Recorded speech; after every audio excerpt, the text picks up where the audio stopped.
السلام عليكم ورحمة الله تعالى وبركاته. بلوغان وبلوغان uguurayay wuxuuna ka bilaaban doonaa xeebtan. Su-aasha waxay tahay xeebtan intee waaye intee isku taalaa xeebtan waa dalkeena Soomaaliya gaar ahaan degmada Facaweyn ee magaalada Marka Aday. Xeebtan waxaa la xeebta Beynuurto waxay ku taalaa waqooyi magaalada Marka ayay ku taalaa. Waa xeeb aad iyo aad u qurux badan aan lahayn wax jambal ah intii isha aragtana waa xeeb oo kaliya. subaxdii meeshan ayaan jawi ku qadanaa saaka vlogger intoo ka bilaabanaa biidnillah qorax soo bixiyaan taaganahay jawiga innaba caadi maaha waxaad moodaa wax kale aad moodaa marka akhyaarta soo dhawaada vloggan saaka halkaan ka bilaaban doonaa insha Allah magaalada isla geli doonaa waxaan tegi doonaa dhankaas iyo koonfurta magaalada meesha ay ku taala dekedii weyneed ee degmada Marka oo qadiimiga ahayd ayaan tegi doonaa biidnillah then waxa waaye waa isla quraacan doonaa maanta iyo quraacda hidaha iyo dhaqanka degmada Marka hadii laga cuno ayaan wada cuni doonaa insha Allah. Weli waxaan joognaa xeebta Beynuurto xeebtan ka tag muugalayso xeebtan marba marka ka dambeyso daqiiqada ka dambeyso weji kale oo qurux badan ay yeelataa subaxdii hore saan waa dooradii waxaa mulaysaa inaad joogtid Maldives inaad joogtaa mulaysaa sida u taal xeebta ama jasiiradda Bali. xeebtan xeeb la mid ah ani weli soo ma arkin kolay inkastoo aan meel badan tagin laakiin meeshan waa meeshan ku dhashay ku soo barbaaray halaa aan ku soo arkaaday. Marka akhyaarta soo dhawaada waxaan rajaynayaa inaad naga bakhaylina subscribe-ka share-ta like-ta asxaabta inaad la wadaagtaan vloggan cusub. Vloggan insha Allah warbixin kooban oo degmada Marka khusaysan ku samayn doonaa insha Allah xogaar jiiriyaan soo galina magaalada nala socod wanaag nala socod asxaabta insha Allah kolay hadalkeen waa isku darsan yahay wax too ma toosna marka ay qalad naga dhaxnu qaata meeshan hadda aan joogno waa weli Beynuurto naftaaba ogolaan inay ka tagto meeshan waxay ku fiican tahay jawigaada ku qaado kursigaaga soo dhigo khudaartaada iyo fawaakihdaada keenso tartiibka jawiga ku qaado ay ku fiican tahay. Marka akhyaarey meeshan waa dhammaan la'nahay aad ay u qurux badan tahay marka idinkan waa nala daawanaysiin ma sha Allah inaad jawiga nagu raaxaystaan ugu talagalnay biidnillah. akhyaarta sharafta leh marka waxaan aadaynaa magaalada quraacdeena doonanaynaa quraacda degmada Marka laga cuno ama best quraac alaabtaan ka bilaabanaysa quraacdeena kabaab Allah alaabtaan kabaabkii carabta oo hilibka saas ma kan alaab kale waa dadkeena Soomaalidan u gaar ah waa kabaab waa dhahna anaga muhiim quraacdeena alaabtaan ka mid ah kutliitka ka mid ah muufa ka mid ah fuula ka mid ah xulba ka mid ah sida macsaradiisa akhiran shid noqon lagu soo khatimaa.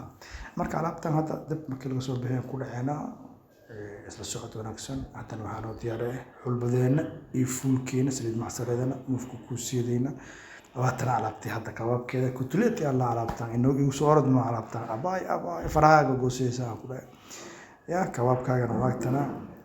marka akhyaarta soo dhawaada quraacdan ka bacdi waxaan aadaynaa tikada marka hadii aan joogno hadda insha Allah aad iyo aad meel qadiimi waa dekedaan deked oo waxa waaye oo waqti badan soo jirtay oo muddo soo shaqeysay inkastoo ay wadaaqdii dowladii dhexe ay baabaaday waxa la sheegay todobaadlamadii in la xiray dekedaan dib ay iska burburtay. marka waxaan rajaynayaa insha Allah bedel khayr qabo ilaahay inoo keeno dekedayna qadiimka ahayd inuu soo noqoto rajaynayna magaaladeena Marka hadii aad ay baahi loogu qabaa. marka akhyaarta soo dhawaada magaalada qadiimiga ah taariikhiga ah oo dhacda ama ku taala koonfurta Soomaaliya gobolka Shabeellaha Hoose caasimadiisa degmada Marka.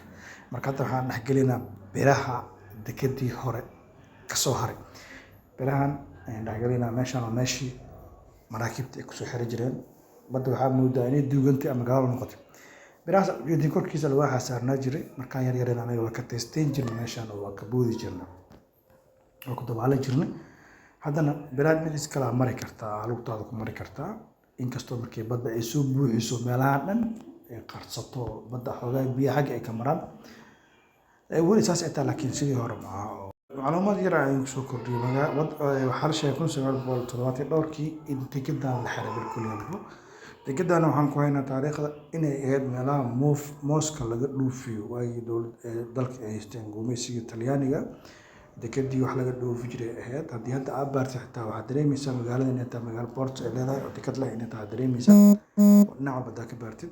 Marka lilasaf waxa waaye waa la baabi'iyey, dowladda dhexe jirtaa la baabi'iyey dekedan. Yani sababta ilaa hadda waa fahmi waaye, koley macno kale ku jiro. Almuhim waxay ahaataba hadda waxaan rajeynaynaa insha allah toog fiican ilaahay inuu nagu bedelo. ilaahay wax laga sugaa binaadam wax soo kordhi kara ama wuxuu qaban karaaba iska yarba. marka khayrta kusoo dhawaada magaalada dalxiiska, magaalada horumarka, magaalada ilbaxnimada kusoo dhawaada. inkastoo magaaladan mudnaanti ay lahayd aysan haysan. magaaladan aad ujeedin waa magaalo qadiimi ah, waa magaalooyinka ugu faca weyn dalkeen uu leeyahay kamid tahay. waxay leedahay xeebab aad iyo aad u qurux badan oo aan innaba caadi ahayn ayay leedahay. waxaa kaaga sii daraa maciishada magaaladan aad ay raqiis u tahay. maciishada magaaladan aad ay raqiis u tahay oo nolosha maxaa la lahaa dhan walba maasha allah waaye. marka magaalada afkeeda hore waa kaasa meeshaas waaye. meeshaan ujeedin waxaa la saraha waa magaalada meesha ugu qadiimsan ay ku yaalaan masaajidada ugu qadiimsan. waxaa ku yaala masaajid 1000 sano ka badan dhisnaya ku yaalo. magaalada ay ugu soo orod maaha, magaalo taariikhdeed leh waaye. marka insha allah hadda meeshaan waa ka dhamaanaynaa xooga yar sii joogayna. haddana waxaan aadaynaa insha allah magaaladan gelaynaa intaan bixi, laakiin waxaan sii fiirinaynaa meelaha doomaha lagu sameeyo. doontaan ujeedin doon alwaax waaye, gacan ku samays waaye oo doominkii hore la isticmaali jiray. anaga waxaan dhahnaa doon huuriyaan dhahnaa. marka doominkii hore malaay lagu gaadi jiray waaye, xilligii oo barakada ay jirtay oo maasha allah ahay. hadda waxaa la sameeya alaabaas ka dambeeya. ninkaas hadda meesha fadhiyaa sameynooyo fabrik lagaasaa lahaa. alaabtan doon waaye laakiin plastic waaye, alwaax maaha. haddana waxaan galeynaa magaalada meeshaan aan joogno waxaa lahaa Cusmaanka lahaa, meesha loogu magac daro magaalada marka cadii mina Cusmaan. marxadan ujeed waa lagu dikri jiray oo sanadii waxaa lagu qaban jiray ziyaaro. hadda laakiin waa asbaab baabeen. marka meeshaas hadda idin muuqatan waa meesha Cusmaanka. sawirka korka muuqdan waa sawirkii oo meesha dhisnaa jiray, hadda waa la baabiyey. haddana hadda magaaladan galeynaa masaajidka Jaanshiyaha akmaruna masaajidka Jaanshiyaha allaha masaajidka Samaruna. hadda magaaladan galeynaa insha allah waxay video yar ka diyaarsanaynaa biidilaahi karim. asxaabtana la socda like share iyo subscribe-ka intaba waxaan naga bakhiilinaa. marka meeshaan aad ujeedin hadda waa beerta nabadda. marka haddii siidka aan idinku soo dhaweyn doono meeshaan waxaa jirta dirjiinkii oo marka waaye. marka sida manaba 4 dirjiin ay lahaan jirtay, 4 dirjiino ay lahaan jirtay oo qadiimi ah oo waxaa la in dhisay 1960 iyo above. meeshaan guriga Hindrig waaye. meeshaas kasii dambeeya soorteena ka muuqatana waa hotel Bandar Bayla. hoteelada kamid ah degmada marka uu lahaan jir waaye. inkastoo uu baaba'san yahay dhismahan idin muuqdo waaye. marka hotel waxaan jiray laakiin hadda waa baaba'ay. asxaabta soo dhawaada. weli waxaan joognaa magaalada marka cadii, magaaladii qadiimka ahayd ayaan joognaa. soo dhawaada. magaaladan magaalo xaqeeda hesha ma aha, magaalo waxa waaye xoogaa dib dhac badan ka muuqda. marka insha allah waa rajeynaynaa inaan horumar ka dhaco. meeshaan ujeedin hadda meesha magaalada marka laga xukumi jiray dowladda hoose ee degmada marka cadii waaye. dhismahaas idin muuqda. marka hadda ma lagu shaqeeyo, dhismo kale cusub la dhisay. meeshaasna waa beertii laakiin dirjiinkii waaye. dadka hore yaqaano labada dirjiin waaye, labada dirjiin kala gadaal ay jiraan. marka soo dhawaada asxaabta. meeshaan ujeedin waxa waaye meeshii oo Asad Xajiyo dukaankiisa. wadadan waxay aadaa saldhigga degmada markii aadaa ilaa iyo xaafadda Abubaale. meeshaan waxaa la 17 dukaan la cid taqaano aad iyo aad. meeshaan hadda horteena ka muuqatan waa shaleemadii degmada marka cadii, shaleemo Fero. meeshaan dadkii hore kasi kale ciyaalka hadda jooga kasi kale. wadadan waxay aadaa suuq dhaweydii aadaa. wadadaas waxay aadaysaa Wajeer ay aadaysaa. wadadan horteena ka muuqato Wajeer ay tegaysaa. marka asxaabta soo dhawaada. like iyo share iyo subscribe-ka intaba lagu qabto insha allah. marka magaalada marka cadii waa tanaa lagu soo dhawaado magaaladii ilbaxnimada iyo horumarka. marka haddana waxaa aadayna magaalada buurta haddana taaganahay. waxaan rabnaa inaan vloggeeda halkan kusoo khatino. magaalada buurkeeda kore markaa fooshin buur waxay leedahay care bacaad ayay leedahay. innaba caadi maaha. view waxay ku siinaysaa arkaysaa an marnaba aan malaysan karin oo waxaa is leedahay meeshaan intee waaye.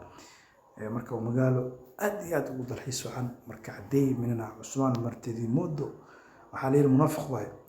marka asxaabta soo dhawaada magaalo Martisoor waaye hala soo dhawaado insha Allah waxaan rajeynaa vloggeena inaan halkan kusoo gabagabeeyo oo aan kusoo afjarno waxsaaki waxay noo soo bilaabatay qorax soo bixi haddana waxaan taaganahay qorax dhici marka asxaabta hala soo dhawaado like iyo share iyo subscribe alayaabo